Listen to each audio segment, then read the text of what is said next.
কারণ দুদিকে সালামের পক্ষে, ডান দিকে এবং বাম দিকে সালাম ফিরাতে হবে, এটাই সঠিক। এইরকম একটা বই একজন লিখেছেন উর্দু ভাষাতে। মানুষের মধ্যে অত্যন্ত বিভ্রান্তি, ইমাম থাকবে থাকবে না এরকম ব্যবস্থা হয়ে যাচ্ছে অনেক জায়গাতে। বাদ বিতণ্ডা, তর্ক বিতর্ক, এক সালাম সঠিক না দু সালাম সঠিক, এইরকম বিষয় চলে এলো। তখন আমি কি করলাম যে না, এই বিষয়ে কিছু লিখতেই হবে। আমি প্রায় 250 থেকে 300টি বই অধ্যয়ন করলাম, বাংলা, উর্দু, আরবি। আমার কাছে কম্পিউটার আছে, লক্ষ লক্ষ বই আছে তাতে। এই বিষয়ে যত বই ছিল সব বই অধ্যয়ন, আমি যতগুলো পেলাম সব অধ্যয়ন করলাম। আর তারপরে লিখে আরম্ভ করলাম। আলহামদুলিল্লাহ লিখেছি। সম্পাদনা করেছেন আব্দুল্লাহ সালাফি এবং হাবিবুর রহমান আরিফি, দুজন। বিল্লাহি মিনাশ শাইতানির রাজিম। লাকাদ কানা লাকুম ফি রাসূলিল্লাহি উসওয়াতুন হাসানাহ। উপস্থিত দিন দরদি, কালেমা প্রেমী মুসলিম ছাত্রী ও পিতৃমণ্ডলী, যাবতীয় প্রশংসা একমাত্র সেই মহান ও মহিয়ান আল্লাহ তাআলার জন্যই নিবেদিত, যিনি এক অদ্বিতীয়, যার কোনো সমকক্ষ নেই, সমতুল্য নেই, যার কোনো স্ত্রী নেই, পুত্র নেই। সেই আল্লাহর সংক্ষিপ্ত প্রশংসা করে আলহামদুলিল্লাহ। অতঃপর মুহাম্মদুর রাসূলুল্লাহ সাল্লাল্লাহু আলাইহি সাল্লামের প্রতি অসংখ্য সালাত এবং সালাম অবতীর্ণ হোক, আমিন। যিনি নিজের নবুয়তকালের 23টি বছর ধরে কথাবার্তা, কাজকর্ম ও মৌন সমর্থন দ্বারা ইসলামের প্রত্যেকটি বিষয় পুঙ্খানুপুঙ্খভাবে বিশ্লেষণ করেছেন। আল্লাহুম্মা সাল্লি আলাইহি, আল্লাহুম্মা বারিক আলাইহি। দিনী ভাই সকল, আজকের এই সংক্ষিপ্ত পরিসরে যে বিষয়টি নিয়ে আলোচনা করব তা হচ্ছে জানাজার সালাত। আমরা জানাজার সালাত সম্পর্কে সবাই জানি, সবাই জানাজার সালাত আদায় করি। তবে জানলেও ইসলামের অন্যান্য বিষয়ের মতোই এই বিষয়টিতেও ওলামায়ে কেরামের মাঝে কিছু মতবিরোধ, কিছু মতভেদ রয়ে গিয়েছে। তার মধ্যে অন্যতম হচ্ছে এর সালাম সংখ্যা।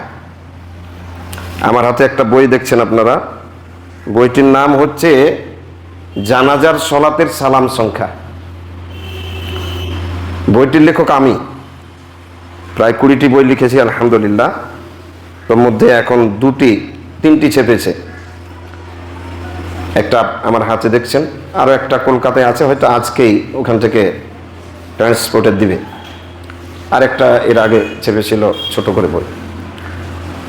তো জানাজার সালাতের সালাম সংখ্যা আমরা ছোট থেকে দেখে আসছি যে আমাদের এলাকায় ওলামায়ে কেরাম জানাজার সালাতে দুদিকে সালাম ফিরান, ডান দিকে আবার বাম দিকে।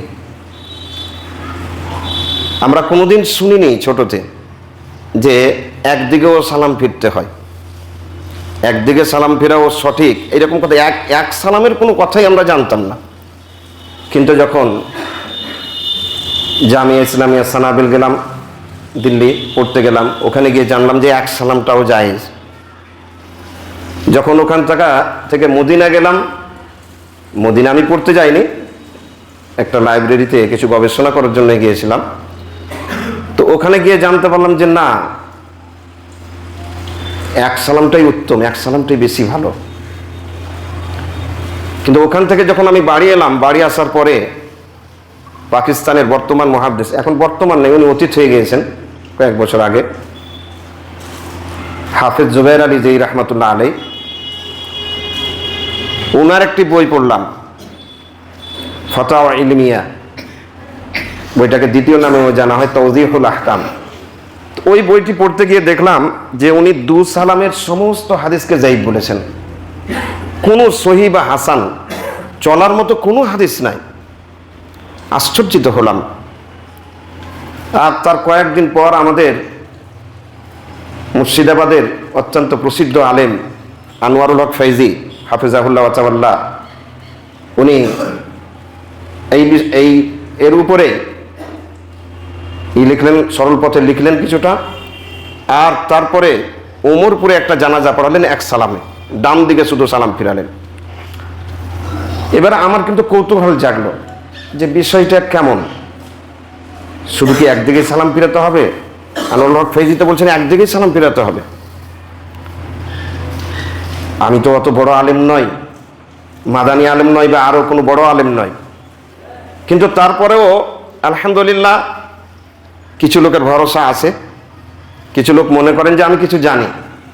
লোকেরা আমার কাছে এই বিষয়ে প্রশ্ন করতে আরম্ভ করলেন। আর বিশেষভাবে যখন থেকে সরল পথ পত্রিকার ফতোয়া লেখার দায়িত্ব আমার কাঁধে অর্পিত হলো, তখন থেকে লোকেরা প্রশ্ন করেন, বারবার প্রশ্ন করেন। কারণ দুদিকে সালামের পক্ষে, ডান দিকে এবং বাম দিকে সালাম ফিরাতে হবে, এটাই সঠিক, এইরকম একটা বই একজন লিখেছেন উর্দু ভাষাতে। মানুষের মধ্যে অত্যন্ত বিভ্রান্তি, ইমাম থাকবে থাকবে না এরকম ব্যবস্থা হয়ে যাচ্ছে অনেক জায়গাতে। বাদ বিতণ্ডা, তর্ক বিতর্ক, এক সালাম সঠিক না দু সালাম সঠিক, এইরকম বিষয় চলে এলো। তখন আমি কি করলাম যে না, এই বিষয়ে কিছু লিখতেই হবে। আমি প্রায় 250 থেকে 300টি বই অধ্যয়ন করলাম, বাংলা, উর্দু, আরবি। আমার কাছে কম্পিউটার আছে, লক্ষ লক্ষ বই আছে তাতে। এই বিষয়ে যত বই ছিল সব বই অধ্যয়ন, আমি যতগুলো পেলাম সব অধ্যয়ন করলাম। আর তারপরে লিখে আরম্ভ করলাম। আলহামদুলিল্লাহ লিখেছি। সম্পাদনা করেছেন আবদুল্লাহ সালাফি এবং হাবিবুর রহমান আরিফি, দুজন। বইটি প্রকাশ পেয়েছে। তারপরে এখন এই বইটি পাওয়ার পর আবার কিছু লোক এই বইটির উপরে অভিযোগ শুরু করেছেন। দিনী ভাই সকল, আজকে এই বিষয়টা নিয়েই আপনাদের কাছে আমি কিছু কথা বলবো। দেখুন, জানাজার সলাত, এটাকে তো কেউ কেউ সলাত বলতেই চায় না, বিশেষভাবে হানাফিরা, আবু হানিফা এটাকে সলাত বলছেন না, এটাকে দোয়া বলছেন একটা। কিন্তু এটা একটা সলাত, নবী আকরাম সাল্লাল্লাহু আলাইহি সাল্লাম থেকে স্পষ্ট রূপে প্রমাণিত আছে। আমি কিছু কথা বলার আগে একটা কথা বলে দিই। আমাদের এলাকায় যেমন এক সালাম, দু সালামেই সলাত আদায় করা হয়, জানাজার সলাত আদায় করা হয়, ওই রকম আরব বিশ্বে এক সালামেই আদায় করা হয়। কোনোদিন দু সালাম, আমি 1 বছর থেকেছি মসজিদে নববীতে, 1 বছর সলাত আদায় করেছি। আর অধিকাংশ সময়ে একটা নয় 10টা 20টা করে জানাজা চলে আসে। যখন সলাত শেষ হলো, যে কোনো সলাতের পর জানাজা হবে, সলাত শেষ হলো, মুয়াজ্জিন সাহেব উঠে দাঁড়ালেন, আসসালাতু আলাল আমওয়াতি ইয়ারহামুকুমুল্লাহ, উঠে বললেন যে কতগুলো জানাজা আছে তাদের সলাত হবে, আল্লাহ আপনাদের প্রতি দয়া করুন। এই বলে দাঁড়িয়ে গেলেন ইমাম, সবাই দাঁড়িয়ে গেলেন আর সলাত শুরু করলেন। আর একদিকে সালাম ফিরলেন, কোনোদিন দুদিকে হয়নি। কিছু কিছু লোক একটু, যারা হজ করতে যায়, যারা চালাক তারা বুঝতে পারে, কিন্তু যারা চালাক নয় তারা মনে করে দুটাই সালাম হচ্ছে। কেন বলেন তো? একটা সালাম ইমামের আর আরেকটা সালাম মুকাব্বিরের। দুজনের কাছে মাইক থাকে, একজন হন মুকাব্বির, মানে যিনি দ্বিতীয় ইমাম হন, উনি আজান যিনি দেন উনি দ্বিতীয়, মুকাব্বির উনি যখন বলবেন আল্লাহু আকবার, তো উনি আল্লাহু আকবার বলে সালাত শুরু করবেন। উনি সালাম ফিরবেন, তো উনিও তার পরে পরে সালাম ফিরবেন। তো লোকেরা মনে করে, কতগুলো লোক, যে দুটাই সালাম ফিরলে, আসলে দুটা সালাম ফিরেননি, একটা উনি ফিরেছেন আর একটা মুকাব্বির ফিরেছেন, ইমামের একটা আর মুকাব্বিরের একটা। তো কি বলছিলাম, আরব বিশ্বে দুদিকে সালাম জানাজাতে হয় না, কিন্তু আমাদের এখানে একদিকেই হয়, দুদিকেই হয়। আমি আজকে খুব সংক্ষিপ্তভাবে আপনাদের সামনে কয়েকটি কথা বলবো। এই সম্পর্কে সবচেয়ে স্পষ্ট যে হাদিসটি আছে, হাদিসটি মুসনাদুস শামিঈন বলে একটি বই, ইমাম তাবরানী রাহমাতুল্লাহ আলাইহির আছে হাদিসের বই। সেই বইয়ের 3000 নম্বর হাদিস, হাদিস নম্বর 3000। সেই হাদিসে উনি স্পষ্ট করেছেন, একটা হাদিস নিয়ে এসেছেন সহিহ সূত্রে, কেউ যাই বলেননি হাদিসটিকে, সবাই সহিহ বলেছেন। হাদিসটিতে আছে আস-সুন্নাতু ফিস সালাতি আলাল জানাজা, জানাজার সলাতের সুন্নাত হলো আই ইউকাব্বিরাল ইমামু, ইমাম আল্লাহু আকবার বলবেন, তাকবীরে তাহরিমা দিবেন। সুম্মা একরা উম্মাল কোরআন বাদাত তাকবীরা, তাকবীরের পরে তাকবীরাতুল উলা, প্রথম তাকবীরের পরে প্রথমে যে তাকবীরে তাহরিমা বললেন তারপরে সূরা ফাতিহা পড়বেন, আউযুবিল্লাহ বিসমিল্লাহ মনে মনে বলবেন, আর তারপরে সূরা ফাতিহা পড়বেন। আপনাদের প্রশ্ন জেগে গিয়েছে, তবে কি দোয়া সানা পড়তে হবে না? জি না, জানাজার সালাতে দোয়ায়ে সানা পড়তে হবে না, এর কোনো প্রমাণ নেই। জানাজার সালাতে দোয়ায়ে সানা পড়তে হবে না। তো সূরা ফাতিহা পড়বেন, আল্লাহু আকবার বলার পরে পরে, তাকবীরে তাহরিমা বলার পরে পরে সূরা ফাতিহা পড়বেন। সিররান ফি নাফসিহি, কেমন করে পড়বেন? মনে মনে, আস্তে আস্তে, জোরে নয়। অন্যান্য হাদিস থেকে প্রমাণিত আছে, আমার এত অন্যান্য হাদিসগুলো আছে যে জোরেও পড়া চলবে, সূরা ফাতিহা জোরেও পড়তে পারেন। ওয়ায়ুসাল্লি আলান নবী সাল্লাল্লাহু আলাইহি সাল্লাম ফি সানিয়া, আর দ্বিতীয় তাকবীরের পর, এখানে একটা কথা বলে দিই যে সূরা ফাতিহার পর অন্য হাদিসে আছে যে আরেকটা সূরা, যে কোনো সূরা একটা পড়তে হবে। অন্য হাদিসে আছে, আমার বইয়ে আছে যে সূরা ফাতিহার পর কোনো সূরার কিছু আয়াত অথবা কোনো একটা সূরা, যেমন লোকেরা আমাদের দিকে খালি সূরা ইখলাস পড়বে। সূরা ইখলাস কেন পড়বেন? তার থেকে ভালো হচ্ছে সূরা তাকাসুর পড়েন, কবরের কথা আছে ওখানে, তো একটা সূরা, ছোট কোনো সূরা পড়বেন। তারপরে দ্বিতীয় তাকবীর দিলেন, আর দ্বিতীয় তাকবীর দেওয়ার পরে নবী আকরাম সাল্লাল্লাহু আলাইহি সাল্লামের উপরে দরুদ পাঠ করতে হবে। দরুদ কথাটা আসলে আরবি কথা নয়, এটা ফার্সি কথা, ওটাকে সলাত বলা হয়, আরবিতে সলাত। তো সলাত পাঠ করতে হবে, আল্লাহুম্মা সাল্লি আলা আল্লাহুম্মা বারিক আলা, যেটা আমরা দরুদে ইব্রাহিমি পড়ি, ওটা পড়তে হবে। আর তারপরে তৃতীয় তাকবীরের পর, তৃতীয় তাকবীর দেবেন, আর তৃতীয় তাকবীরের পর ইখলাসের সাথে যার জানাজা পড়ছেন তার জন্য কি করবেন? দোয়া করবেন। দোয়াগুলো বর্ণিত আছে, বেশ কয়েকটা সহিহ সূত্রে দোয়া আছে। তো দোয়াগুলো যেমন আমাদের দিকে একটাই দোয়া পড়া হয়, আল্লাহুম্মা গফির লি হাইয়িনা ওয়া মাইয়িতিনা ওয়া শাহিদিনা ওয়া গায়বিনা, এই দোয়াটাই আমাদের দিকে পড়া হয়, সহিহ সূত্রে প্রমাণিত আছে, এটা পড়েন। বা আরো একটা সহিহ মুসলিমের দোয়া আছে, আল্লাহুম্মা গফির লাহু ওয়ারহামহু ওয়াফিহি ওয়াফু আনহু, এটা লম্বা দোয়া আছে, এটাও পড়তে পারেন। এইভাবে যতগুলো দোয়া সহিহ সূত্রে প্রমাণিত আছে, যে কোনো একটা আপনি পড়তে পারেন, বা একাধিকও পড়া প্রমাণিত আছে। তো এটা তৃতীয় তাকবীরের পর। আর তারপরে বলছেন ওয়ায়ুসাল্লিমা সিররান তাসলিমান খাফিফা হাত্তা ইয়ানসারিফ, আর তারপরে আস্তে করে একটা সালাম ফিরবেন। কয়টা সালাম ফিরবেন? আস্তে করে, তাসলিমান খাফিফা, একটা সালাম ফিরবেন। ওয়া ইয়াফআলুন নাসু মিথলা মা ইয়াফআলু ইমামুহুম, আর লোকেরা ওটাই করবে যেটা তাদের ইমাম করছে। তো এখান থেকে আমরা বুঝতে পারলাম, এই হাদিসটা থেকে সংক্ষিপ্তভাবে জানাজার সালাত সম্পর্কে জানতে পারলাম। আর তার মধ্যে বিশেষভাবে সালাম একটাই ফিরতে হবে, ডান দিকে। যত দলিল আছে এই সম্পর্কে সমস্ত দলিল একত্রিত করা হয়েছে এই বইয়ে, পক্ষে বিপক্ষে সমস্ত দলিল একত্রিত করেছি। কোনো এমন দলিল পাওয়া যায়নি যে দলিল থেকে বোঝা যাবে যে দ্বিতীয় সালামও ফিরাতে হবে, এমন কোনো দলিল আমি খুঁজে পাইনি। এটাতে ছিল আমাদের প্রথম দলিল। দ্বিতীয় দলিল হচ্ছে এজমা। এই বিষয়ে সাহাবা ইকরামের এজমা আছে। এজমা বুঝি তো আমরা? এজমা মানে হচ্ছে কোনো এক সময়ে শরীয়তের কোনো একটা বিষয়কে নিয়ে ওই যুগের সমস্ত আলেম একমত হয়ে গেছেন, ঐক্যমত পোষণ করেছেন, ওটাকে বলা হয় এজমা। তো এই বিষয়ে সাহাবা ইকরাম ঐক্যমত পোষণ করেছেন, কারো কোনো মতভেদ নেই। এখানে বেশ কয়েকজন, আবু বকর মুহাম্মদ ইবনুল মুনজির, তারপর আপনার সৌদি আরবের স্থায়ী ফতোয়া কমিটি, ফতোয়া পরিষদ, এনারা সব এজমা বর্ণনা করেছেন যে এজমা করা হয়েছে, সাহাবা ইকরাম এজমা করে নিয়েছেন। কারণ সাহাবা ইকরামের মধ্যে কারো থেকে দুই সালাম জানাজাতে প্রমাণিত নয়। যত হাদিস আছে সব জায়গা আছে, কোনোটাই সহি নেই। এমনকি তাবেঈদের মধ্যে, তাবেঈ বলা হয় সাহাবা ইকরামের ছাত্রদেরকে, যারা সাহাবা ইকরামকে ইমানের অবস্থায় দেখেছেন আর ইমানের অবস্থায় মারা গেছেন, তারা হচ্ছেন তাবেঈ। তো তাবেঈদের মধ্যে শুধু একজন তাবেঈ, ইব্রাহিম নাখঈ, শুধু এমন ছিলেন যিনি একদিকেও সালাম ফিরতেন আর দুদিকেও সালাম ফিরতেন। তাছাড়া অন্য কোনো তাবেঈ ছিলেন না যিনি দুদিকে সালাম ফিরাবেন, সবাই একদিকে সালাম ফিরাতেন।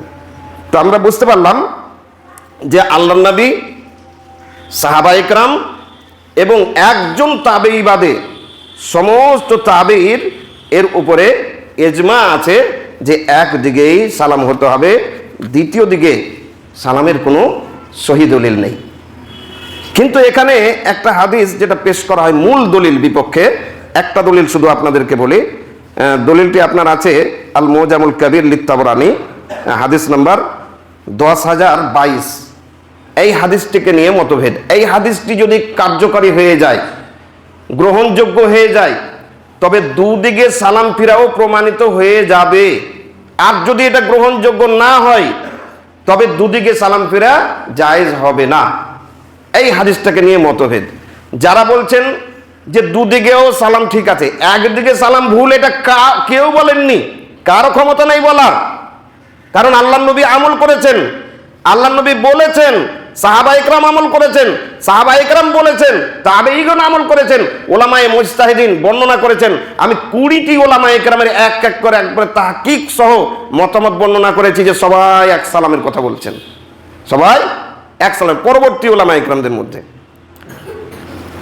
একমাত্র একজন আলেম, বড় আলেমদের মধ্যে একজন আলেম আল্লামা আলবানী রহমতুল্লাহ আলাইহি বলেছেন যে এক সালামও চলবে আর দ্বিতীয় সালামও চলবে, বড় আলেমদের মধ্যে একজন। তাছাড়া আমি খুঁজে পাচ্ছি না যে দুটাকেই সমান সমান বলেছেন কোন আলেম। সব এখানে বর্ণিত আছে, আমার এখানে সব আমি বর্ণনা করেছি, আর কথাগুলো কোনখানে আছে সব একবার পূর্ণ রেফারেন্স সহ বর্ণনা করা হয়েছে যে এক সালামই পড়তে হবে। এখানে দেখুন যে হাদিসটি ওনারা বর্ণনা করেছেন, হাদিসটিতে আছে যে 3টি অভ্যাস আল্লাহর রসুল সাল্লাল্লাহু আলাইহি সাল্লামের যুগে ছিল, কিন্তু পরে লোকেরা এটাকে ছেড়ে দিয়েছে। তার মধ্যে একটা হচ্ছে যে জানাজার সলাতের সালাম 5 ওয়াক্তের সলাতের মতোই, মানে ডান দিকেও আর বাম দিকেও। এই হাদিসটিকে নিয়েই মতভেদ। যারা বলছেন দু সালামও জায়েজ আছে, তারা বলছেন যে এটা হাসান হাদিস, এর সূত্র হাসান। আর যারা বলছে যে না শুধু একদিকেই আছে, তারা বলছেন যে না এই হাদিসটি যায়িফ। আমি তাহকিক করে যেটা দেখেছি 3টি কারণে, বরং 4টি কারণে এই হাদিসটি হচ্ছে যায়িফ। আমি সব এক এক করে কারণগুলো নিয়ে আলোচনা করেছি। 4টি কারণ। সমালোচিত বর্ণনাকারী, অধিকাংশ ওলামা এর সমালোচনা করেছেন। যখন দেখবেন দুজন বর্ণনাকারী হাদিস, একজন হাদিস বর্ণনাকারীর সম্পর্কে ওলামা ইকরাম 2 রকমের মতামত পেশ করছেন, পক্ষে বিপক্ষে, তখন নীতি হচ্ছে যে দেখুন যে কোন পক্ষে মেজরিটি আছে। কতগুলো ওলামা ইকরাম ওনাকে সহি বলেছেন, কতগুলো ওলামা ইকরাম ওনাকে যায়িফ বলছেন। যেদিকে বেশি হবে ওটাকে আপনাকে মানতে হবে। তো সবচেয়ে বেশি হচ্ছে যারা সমালোচনা করেছেন এই বর্ণনাকারীর, হাম্মাদ ইবনে আবি সুলাইমান, হাম্মাদের যারা সমালোচনা করেছেন তাদের সংখ্যা অনেক বেশি, ডবলেরও বেশি। দ্বিতীয় নম্বর, ইনি ছিলেন মুখতালিত রাবি। মুখতালিত বলা হয় যে শেষ বয়সে ওনার মস্তিষ্ক বিকৃত হয়ে গিয়েছিল। অনেক লোককে আমরা দেখি না যে বেশি বয়স হওয়ার কারণে আবুল তাবুল বকে, 80 বছর বয়স হয়ে গেছে, এখন আর জ্ঞান সঠিক নেই, মানুষকে চিনতে পারে না, হয়তো খেয়ে নিয়েছে, খাওয়া দাওয়া করেছে, তারপরে দুপুরে খাওয়া দাওয়া, আসরের পর বলছে আমাকে খেতে দেয়নি এরা, খেতে দাও আমাকে, ভুখ লেগেছে। অনেক লোককে দেখবেন এইরকম বেশি বয়স হয়ে যাওয়ার কারণে। ঠিক এই বর্ণনাকারী, ওটাকে বলা হয় মুখতালিত। তো এই বর্ণনাকারীর হয়ে গিয়েছিল, ওইরকম ব্রেন খারাপ হয়ে গিয়েছিল। তৃতীয় হচ্ছে ইনি মুদাল্লিস বর্ণনাকারী। মুদাল্লিস বর্ণনাকারীর অর্থ হচ্ছে যে একজনের কাছ থেকে শুনেছে আর আরেকজনের কাছ থেকে বর্ণনা করে দিল। মনে করেন আমার শিক্ষক আব্দুল্লাহ সালাফি, সবাই আব্দুল্লাহ সালাফিকে চিনছেন। এবার আমি একটা হাদিস শুনেছি অন্য একজন লোকের কাছ থেকে, যে লোকটা যায়িফ বর্ণনাকারী, আমি ওনাকে গোপন করে নিলাম আর আব্দুল্লাহ সালাফি থেকে বর্ণনা করে দিলাম যে আব্দুল্লাহ সালাফির কাছে শুনেছি। কিন্তু এমন ভাবে কায়দা কানুন বর্ণনা করা হয়েছে যারা তাদের যে কোথাও যেতে পারবে না, ও যদি বর্ণনা করে তো ধরা পড়ে যাবে। তো এইরকম লোকেরা যদি আন দিয়ে বর্ণনা করেন হাদিস, আনফোলা আন দিয়ে, তাহলে এর হাদিস নেওয়া যাবে না। আর এখানে উনি আন দিয়েই বর্ণনা করেছেন। চতুর্থ একটা কারণ আছে যে যখন উনি ইব্রাহিম নাখাই থেকে বর্ণনা করবেন তখন ওনার হাদিস নেওয়া যাবে না, আর এই হাদিসটি উনি ইব্রাহিম নাখাই থেকেই বর্ণনা করেছেন। 4টা কারণে এই হাদিসটি যায়িফ। আর যারা পড়তে চান খরিদ করতে পারেন, বই আছে। 4টা কারণে এই হাদিস যায়িফ, এই হাদিস মানা যাবে না। আর এই হাদিস ব্যতীত আর কোনো এমন হাদিস নেই যে হাদিস থেকে বোঝা যাবে যে 2 সালাম ফিরাতে হবে জানাজার সালাতে। সুতরাং আমরা বুঝতে পারলাম যে জানাজার সলাতে একটাই সালাম, যদিও অন্যান্য সলাতে দুটা সালাম আছে, কিন্তু জানাজার সলাতে একটাই সালাম আছে। আসলে সলাতের যে রুকনগুলো আছে কম বেশি এরকম অনেক জিনিসই আছে। 2 রাকাত একটাই সলাত, কিন্তু বিভিন্ন রকম করে পড়া হচ্ছে। যেমন আমরা 2 রাকাত যখন সুন্নাত পড়ি একরকম পড়ি, যখন ঈদের সলাত 2 রাকাত পড়তে যাই তখন কি হয়, ওটা আলাদা হয়ে যায় না, ওখানে 7 এবং 5 তাকবীর বেশি হয়ে যায়, কিন্তু ওটা তো অন্য সলাত আমরা করি না।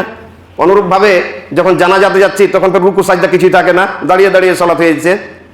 অনুরূপভাবে যখন আমরা এতে যাব ইস্তেসকাতে যাব তখন গ্রহণের সলাতে কি বলছে সূর্যগ্রহণ আর চন্দ্রগ্রহণ, তখন কেমন হয়, এক এক মানে কেয়ামে এক এক মানে রাকাতে 2টা সাজদা, 2টা রুকু আর 2টা কেয়াম। কিন্তু অন্য সলাতে কি আছে, যেমন আমরা 2 রাকাত জুমার সলাত আদায় করবো, কেমন করে করবো, একটা কেয়াম একটা রুকু 2টা সাজদা, কিন্তু ওখানে কি আছে, একটা কেয়াম 2টা কেয়াম 2টা রুকু 2টা সাজদা সমান সমান। তো এক এক জায়গাতে এক এক রকম করে আছে। ইবাদত যেহেতু এর মূল নীতি হচ্ছে যেখানে যেমন আছে ওই রকম ভাবে করতে হবে, আপনি কম বেশি নিজের পক্ষ থেকে করতে পারেন না। আর না হলে তো ইসলামটা 1 কিলোমিটার ছিল আর আস্তে আস্তে 100 কিলোমিটার হয়ে যাবে, আর কিছুটা হয়েছে ওই রকম। অনেক লোক এর মধ্যে অনেক কিছু সংযোজন করে দিয়েছে। তো এটাকে আমি সংযোজন বলছি না, বরং এটা হাদিসের সহি জাইফের ব্যাপার আছে, এটা সংযোজন নয়, কেউ সংযোজন করেনি, বরং হাদিস সহি জাইফের ব্যাপার আছে। জাইফ হাদিস কেউ বর্ণনা করেছে আর এই কারণে এটা লোকেরা করতে আরম্ভ করেছে। এখন আপনাদের সকলের ব্রেনে কিন্তু একটা প্রশ্ন আছে, সকলেই মনে মনে ভাবছেন, যারা বুদ্ধিমান লোক তারা ভাবছেন যে এতদিন ওলামায়ে কেরাম কি ভুল করে এসছেন, এই মৌলবিটাই কি একবারে বড় মৌলবি, আর কি মৌলবি সাহেব ছিল না, আমাদের এলাকায় বড় বড় ওলামায়ে কেরাম আছেন, আরো দুনিয়াতে বড় বড় ওলামায়ে কেরাম আছেন, ওনারা কেন এমন কথা বলছেন না? জি, ওই বড় বড় ওলামায়ে কেরামের কথাগুলো আমার এখানে লেখা আছে, যারা বড় বড় ওলামা তারা কি বলেছেন সব লেখা আছে। আসলে দেখুন, কারণ যেটা আমি খুঁজে পেয়েছি যে ওলামায়ে কেরাম আমাদের এলাকাতে 2 সালামই কেন ফিরতেন, কেন 1 সালাম কোনোদিন বলেননি, 1 সালামের কথাই বলেননি, কেন বলেননি? আসলে আগে হাদিস নিয়ে তদন্ত হতো না। আগেকার ওলামায়ে কেরামের মধ্যে আমাদের পূর্বে যারা বাংলা ভাষী ওলামায়ে কেরাম, আমি শুধু একজনকে পেয়েছি হাদিসের উপরে, আলিমউদ্দিন নদিয়াবি, যিনি চলে গিয়েছিলেন এতে বাংলাদেশ চলে গিয়েছিলেন। উনার নদিয়াবি আলিমউদ্দিন নদিয়াবি ওনার কিছু বই আছে, তো ওনার বই আমি হালকা কিছু জারহ তাদিলের উপরে কথা দেখেছি, সহি জাইফের কথা। তাছাড়া কোনো বাঙালি এমন বই লিখেননি যেখানে সহি জাইফের উপরে কোনো কথা বলেছেন। আপনি বলবেন যে আইনুল বারী সাহেব শুধু করেছেন, তর্জমা করেছেন, যত বই ওনার খালি উর্দু থেকে আরবি থেকে তর্জমা করা, উনি কোনো করেননি, গবেষণা করেননি। গবেষক ওনাকে বলা হয় না, গবেষক বলা হয় যে একটা হাদিস ওনাকে দিয়ে দিলেন, ওনার কাছে ওইরকম অস্ত্র আছে, কম্পিউটার আছে, বা ওনার কাছে হার্ড কপি আছে, আর ওইগুলো দেখে দেখে একটা হাদিসকে উনি প্রত্যেকটা বর্ণনাকারীর ছানবিন করছেন। তো এরকম উনিও করেননি। এখন কিছু ওলামায়ে কেরাম হয়েছেন যারা সহজেই কেতাবপত্র হাতে পেয়েছেন, কম্পিউটার পেয়েছেন, মাকতাবা সামেলা বিশেষভাবে, তার কারণে খুব সহজেই মুহাদ্দিসের কাজগুলো করতে পারছেন। আলহামদুলিল্লাহ, আমিও একজন আছি ছোট মোটো আপনাদের সামনে, আমি এই কাজগুলো করতে পারি। আর আমি আরবে গিয়ে, মদিনাতে গিয়ে 1 বছর এই কাজটাই করেছি। আমাকে যখন ডাকা হয় এই কাজের জন্য ডাকা হয়নি, লাইব্রেরির জন্য, বিরাট এক লাইব্রেরিতে ডাকা হয়েছিল কাজ করার জন্য, কিন্তু ওখানে গিয়ে আমার মালিক আমার কাছ থেকে পুরো বছরটা এই কাজই নিয়েছে। আলহামদুলিল্লাহ, 3 জন ডক্টর আমার সাথে ছিলেন, ডাক্তার হসরুদ্দিন মাদানী, আবু আহমদ মাদানী পাকুড়ের, আমার ভাইরা হনুনে, ডাক্তার আবু জাফর মাদানী পাকিস্তানের, আর যিনি আমাকে ডেকেছিলেন আব্দুর রহমান সায়েদি, উনি নিজেই একজন ডক্টর। তো 3 জন ডক্টরের সাথে থেকে থেকে আমার যেখানে অসুবিধা হতো, আলহামদুলিল্লাহ 1 বছর এই কাজ করে আল্লাহ তাআলা দিয়েছেন তাকরিজ তাহকিকের কাজটা, আল্লাহ আমার জন্য খুবই সহজ করে দিয়েছেন। এখন খুব সহজেই আমি এই কাজগুলো আল্লাহর দয়াতে করতে পারি। আমার কম্পিউটার আছে, লক্ষ লক্ষ বই তাতে লোড করা আছে, আর এই কাজগুলো আমি করি। তো বলছিলাম যে আসলে লোকেরা তাহকিক করেননি প্রথমে, আর এই কথা সহি জাইফের কোনো বালাই ছিল না, সহি কোনটা জাইফ এগুলো কোনো কথাই বলতেন না। মাদ্রাসায় আমরাও পড়েছি, আমরা ওলামায়ে কেরাম বলেননি সহি জাইফ। যখন সানাবিলে গেলাম ওখানে যা জানতে পারলাম সহি জাইফ কি জিনিস, আল্লামা আলবানির বই পড়লাম, আল্লামা আলবানি এসে একটু তাজদিদ করে দিলেন, তখন লোকেরা সহি জাইফ ইত্যাদি এই নিয়ে আলোচনা বেশি হতে লাগলো মানুষের ভিতরে। তো সহি জাইফ বলে খুব একটা চর্চা আমাদের এলাকাতে ছিল না, ছিল ইমাম বুখারী, ইমাম মুসলিম ওনারা সহি জাইফ নিয়ে করেছেন, মুহাদ্দিসিনে কেরাম করেছেন, কিন্তু আমাদের এলাকাতে ওই সব বইও ছিল না, এখনো নাই। যে বইয়ের হাদিস আমি বর্ণনা করলাম মুসনাদুস শামিঈন, এই বই এখনো কোনো মাদ্রাসাতেও নেই, কোনো ব্যক্তিগত কার কাছে তো দূরের কথা, কোনো মাদ্রাসাতেও নেই মুসনাদুস শামিঈন ইমাম তাবরানীর। কোথা থেকে পাবেন এই বইগুলো? মুস্তাদরাক হাকিমে এই হাদিসটি আছে। এই বইগুলো তো আমাদের কাছে নেই, কিন্তু আমাদের কাছে কম্পিউটার আছে, যাদের লক্ষ লক্ষ বই আছে। এই সমস্ত বইগুলো, হাদিসের বই যে কত আছে, আমাদের এলাকার ওলামা ইকরাম কি জানেন? সিহা সিত্তা এইটাই শুধু বুঝেন। ইল্লা মাশাআল্লাহ কিছু ভালো আলেম আছেন, সবাই নয়, কিছু ভালো আলেম আছেন যারা জানেন, কিন্তু অধিকাংশ ওই সিহা সিত্তা, ওটাকে আমরা সিহা সিত্তা বলি না, কুতুবে সিত্তা, মানে 6খানা হাদিস, বুখারী মুসলিম থেকে শুরু করে ইবনে মাজাহ পর্যন্ত, এইগুলাকে নিয়েই নাড়াচাড়া। আর যে বড় বড় হাদিসের বই আছে, মুসনাদ আহমদ আছে, সুনানুল কুবরা লিল বাইহাকি আছে, সুনানুন নাসাই কুবরা আছে, বা মুসান্নাফ ইবনে আবি শাইবা আছে, মুসান্নাফ আব্দুর রাজ্জাক আছে, আরো যে বড় বড় মুসান্নাফ আরো বইগুলো আছে, এই বইগুলো সম্পর্কে আমাদের ধারণা নেই ওলামা ইকরামের। তো ওই বইগুলোতে যে সেই হাদিসগুলো আছে, ওইগুলোকে আমরা মানতে হবে না? তো এইগুলাই হয়েছে, ওলামা ইকরাম তাহকিক করেননি, তাহকিক জানেননি, যা দেখেছেন, যেটা চলে আসছে নামাজের সালাতের বইগুলোতে যা লেখা আছে, ওইগুলোই করেছেন, ওইগুলোই বলেছেন। আমি ওনাদের কোনো দোষ দিচ্ছি না, রাহিমাহুমুল্লাহ, আল্লাহ তাদেরকে জান্নাতবাসী করুন ওলামা ইকরামকে, আমি আরো তাদের জন্য দোয়া করছি। কিন্তু এইগুলো নিয়ে আলোচনা হওয়া উচিত ছিল এর আগে, যাতে করে কেউ যদি একদিকে সালাম ফিরে তো মানুষ ঝগড়া না শুরু করে, বলতে না আরম্ভ, কি ব্যাপারে একটা সালাম কমে গেল নাকি, এমন কথা যেন বলতে আরম্ভ না করে। আমি প্রথম যেদিন শ্রীনগর গ্রামে এক সালামের কথা বললাম, আর এক সালামে যখন করালাম, কত গাল মন্দ বিভিন্ন রকমের করতে আরম্ভ করলো। ওলামা ইকরাম অবশ্য সাথে সাথে বললেন না, এক সালামও ঠিক আছে, নাজিব আলম ঠিক করেছে। কিন্তু তারপরেও যারা সাধারণ লোক, যারা একটু বদমাশ টাইপের লোক, তারা সমালোচনা করলো, গালমন্দ করলো। আর আমার একটা নিয়ম আছে যে আমি যেখানে ধোকা খাই, গালি খাই, মুখ খাই, ওই বিষয়ে একটা বই লিখে দিই। আর প্রত্যেকটা যে বই আছে বিতর্কিত মসলার উপরেই আছে, আর তার মধ্যে এটা একটা। তো বলছিলাম দিনী ভাই সকল, আমরা আল্লাহ এবং আল্লাহ রাসূলের দিকে ফিরে যাব। আমি একটা আয়াতের একটা ছোট্ট অংশ পাঠ করেছি, সূরা আহজাবের একটা আয়াত, এর একটা ছোট্ট অংশ, লাকাদ কানা লাকুম ফি রাসূলিল্লাহি উসওয়াতুন হাসানাহ। তোমাদের জন্য নবী আকরাম সাল্লাল্লাহু আলাইহি ওয়াসাল্লামের মধ্যে উত্তম আদর্শ আছে। যারা আল্লাহকে ভয় করে এবং পরকালকে ভয় করে, তাদের জন্য, সকলের জন্য নয়। তো আমরা অবশ্যই আল্লাহ ভীরু লোক, আল্লাহকে ভয় করি, পরকাল বলে আমাদের ধারণা আছে, পরকাল বলে আমাদের বিশ্বাস আছে, তো আমরা আল্লাহকে ভয় করি। তার মানে আমাদের জন্য রাসূলুল্লাহ সাল্লাল্লাহু আলাইহি ওয়াসাল্লামের জীবনে উত্তম আদর্শ আছে। আর সেই আদর্শের মধ্যে একটা হচ্ছে এই জানাজার সালাত, আর এতে দু সালাম নেই, এক সালামই আছে, এটাই সঠিক কথা। তবে কেউ যদি দু সালাম কোনো আলেম ফিরান, তো তাকে গালমন্দ করবেন না, তাকে ওখানে ঝগড়া শুরু করবেন না। কেউ এক সালাম ফিরান, তাও ঝগড়া শুরু করবেন না, ফিতনা করবেন না। বলবেন যে আমরা এমনটা শুনেছি, এমনটা জানি, বা আপনার কাছে বই থাকলে করতে পারবেন, কিন্তু এইগুলো নিয়ে ফিতনা যেন না হয়। যেহেতু একটা হাদিসকে নিয়ে কেউ যাইদ বলছেন, কেউ হাসান বলছেন, তো তার জন্য ওখানে ফিতনা করা যাবে না। তবে সঠিক কথা হচ্ছে একটাই সালাম আছে জানাজাতে, দ্বিতীয় কোনো সালাম নেই। আল্লাহু আলাম। নাহমাদুহু ওয়া নুসাল্লি আলা রাসূলিল কারীম, আম্মা বাদ, ফাআউযু বিল্লাহি মিনাশ শাইতানির রাজীম। ইন্নাল্লাহা ওয়া মালাইকাতাহু ইউসাল্লুনা আলান নবী ইয়া আইয়ুহাল্লাযীনা আমানু সাল্লু আলাইহি ওয়া সাল্লিমু তাসলিমা। আল্লাহুম্মা সাল্লি আলা মুহাম্মাদ ওয়া আলা আলি মুহাম্মাদ কামা সাল্লাইতা আলা ইব্রাহিম ওয়া আলা আলি ইব্রাহিম ইন্নাকা হামিদুম মাজিদ। আল্লাহুম্মা বারিক আলা মুহাম্মাদ ওয়া আলা আলি মুহাম্মাদ কামা বারাকতা আলা ইব্রাহিম ওয়া আলা আলি ইব্রাহিম ইন্নাকা হামিদুম মাজিদ। দিনী ভাই সকল, আমরা প্রথম খুতবার পরে যে আলোচনা শুনলাম, স্পষ্টভাবে আশা করছি বুঝতে পেরেছি। যদিও আমাকে ঠান্ডা লেগে আসে, আমার পজিশনে আসার মতো, তারপরেও আমাদের শাইখের ডাকে সাড়া দিয়ে আমাকে আসতে হয়েছে। তো যেটা আমরা বুঝতে পেরেছি, স্পষ্টভাবে বুঝেছি যে জানাজার সালাতে একটাই সালাম আছে, শুধু ডান দিকে হালকাভাবে, যেন আশেপাশের লোকেরা শুনতে পায়, আর বাম দিকে কোনো সালাম নেই। এটাই হচ্ছে শরীয়ত। এবার যারা বলছেন যে আব্দুল্লাহ ইবনে মাসউদের হাদিস বিতর্কিত, হাদিসটি হাসান, তারা দু সালাম ফিরবেন, কোনো অসুবিধা নেই। তবে একটা কথা সবসময় মনে রাখবেন, কোনো ইমাম যদি এক সালাম ফিরে, আপনিও এক সালাম ফিরাবেন।